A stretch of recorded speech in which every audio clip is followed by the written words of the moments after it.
துணி மடிச்சிட்டு இருக்கீங்களா? ஆமா ரேவதி. உங்களுக்கு டயர்டாவே இல்லையா? அத ஏன் கேக்குற? எங்காலெல்லாம் செம்ம டயர்டா இருந்துச்சு. என்ன சுத்திட்டு ஒரே தூக்கம். நான் தலைக்கு மேல வேலை இருந்துச்சுல, டயர்டு தூக்கம் எல்லாம் பறந்தே போச்சு. நீ ரெஸ்ட் எடுக்கலையா? இல்ல அண்ணி, இங்கேயும் சின்ன சின்ன வேலை இருந்துச்சு. எல்லாத்தையும் முடிச்சிட்டு ஒரேடியா ரெஸ்ட் எடுக்கலாம்னு நினைச்சேன். அப்புறம் அழகுமதி எங்க இருக்கா? குள்ளதான் உட்கார்ந்துட்டு இருக்கா. இல்லையா? சுரேஷ் வந்ததுக்கு அப்புறம் தான் சாப்பிடணும்னு உங்க அம்மா சொன்னாங்க.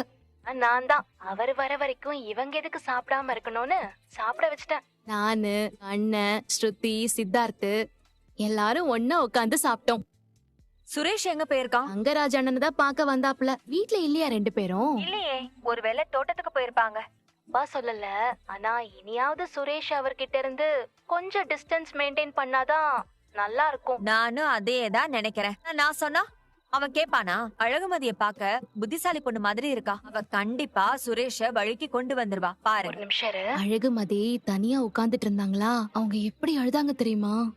என்ன சொல்றீங்க? அழறாளா? ஏ, அவ அப்பா பத்தி ஏதோ கவலைப்படுறாளா?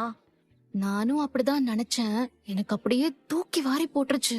அவங்களுக்கு இந்த கல்யாணத்துல கொஞ்சம் கூட விருப்பம் இல்லையா? என்ன சொல்றீங்க? அம்மா ரேவதி, பொண்ணுக்கு விருப்பம் இல்லாம தான் சுரேஷ கல்யாணம் பண்ணாங்களாம். வேற ஆசை கனவு எல்லாமே இருந்துச்சாம். கட்டாயப்படுத்தி பிளாக்மெயில் பண்ணி சுரேஷ அவங்களுக்கு கல்யாணம் பண்ணி வச்சதா சொல்றாங்க. யார் பிளாக்மெயில் பண்ணாங்களா? ஏன் புருஷனா? அவராதான் இருக்கும். அன்னைக்கு வீட்டுக்கு கூப்பிட்டு வச்சே அந்த பொண்ணையும் அவங்க அப்பாவையும் மிரட்டினவராச்சே. சுரேஷுக்கும் அவளுக்கும் அவ்வளவு பிரச்சனை இருக்கும்போது எப்படி கல்யாணத்துக்கு சம்மதிச்சான்னு நானே லைட்டா யோசிக்கதான் செஞ்சேன் அண்ணி. இப்பதானே புரியுது. அந்த பொண்ணு என் மேல சாஞ்சுக்கிட்டு குழந்தை மாதிரி தேம்பி தேம்பி அழுகுறாங்க ரேவதி. என்னால அதை தாங்கிக்கவே முடியல. எனக்கு என்ன சொல்றதுன்னே தெரியல. நம்ம வீட்டுக்கும் கல்யாணத்துக்கும் என்ன ராசியோ தெரியல. நான் அப்பப்ப அங்க வந்துட்டு போயிட்டு இருந்தாலும் நீங்க தான் அந்த வீட்ல எப்பவுமே இருக்கீங்க. அழகுமதிய கொஞ்சம் பாத்துக்கோங்க அண்ணி. நான் பாத்துக்கிறனோ இல்லையோ, உங்க அண்ணன் நல்லா பாத்துப்பாரு.